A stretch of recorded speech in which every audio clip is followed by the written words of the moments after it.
আসসালামু আলাইকুম। চলুন জেনে নেই রমজানের প্রথম 10 দিনের কিছু গুরুত্বপূর্ণ দোয়া সম্পর্কে। রমজানের প্রথম 10 দিন আল্লাহর রহমতের দিন হিসেবে গণ্য করা হয়।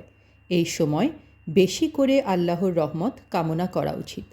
চলুন জেনে নেই রমজানের এই প্রথম 10 দিনে পড়া যায় এমন কিছু গুরুত্বপূর্ণ দোয়া সম্পর্কে। আল্লাহুম্মা ইরহামনি ইয়া আরহামার রাহিমিন, অর্থ হে আল্লাহ, তুমি আমাকে রহমত দান করো, হে সর্বশ্রেষ্ঠ দয়ালু। এছাড়া আরও কিছু দোয়া পড়তে পারেন, যেমন আল্লাহুম্মা গফিরলি ওয়ারহামনি ওয়াহদিনী ওয়া আফিনী ওয়ারজুকনি, অর্থ হে আল্লাহ, তুমি আমাকে ক্ষমা করো, রহমত করো, সঠিক পথে পরিচালিত করো, সুস্থ রাখো এবং রিজিক দান করো। আরও একটি দোয়া রয়েছে, রাব্বিক ফির ওয়ারহাম ওয়া আন্তা খাইরুর রাহিমিন, অর্থ হে আমার প্রভু, আমাকে ক্ষমা করো, দয়া করো, কারণ তুমি দয়ালুদের মধ্যে সর্বশ্রেষ্ঠ।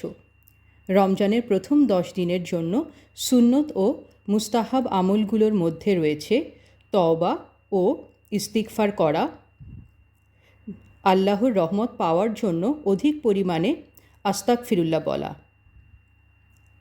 জিকির বেশি বেশি করা, বেশি বেশি সুবহানাল্লাহ, আলহামদুলিল্লাহ, আল্লাহু আকবার, লা ইলাহা ইল্লাল্লাহু বলা, কুরআন তেলাওয়াত করা, বেশি বেশি কুরআন পড়া ও বোঝার চেষ্টা করা, নফল নামাজ পড়া যেমন তাহাজ্জুদ, সালাতুল তাসবিহ ইত্যাদি নামাজ পড়া, সদকা করা, গরিব দুঃখীদের সাহায্য করা ও দান খয়রাত করা। আপনি চাইলে লা ইলাহা ইল্লাল্লাহু মুহাম্মাদুর রাসূলুল্লাহ সহ অন্যান্য জিকির ও দোয়া বেশি বেশি করে পড়তে পারেন, যা আল্লাহর রহমত লাভের অন্যতম মাধ্যম। এবং আল্লাহর রহমতের জন্য বেশি বেশি তওবা ও ইস্তিগফার করাও গুরুত্বপূর্ণ।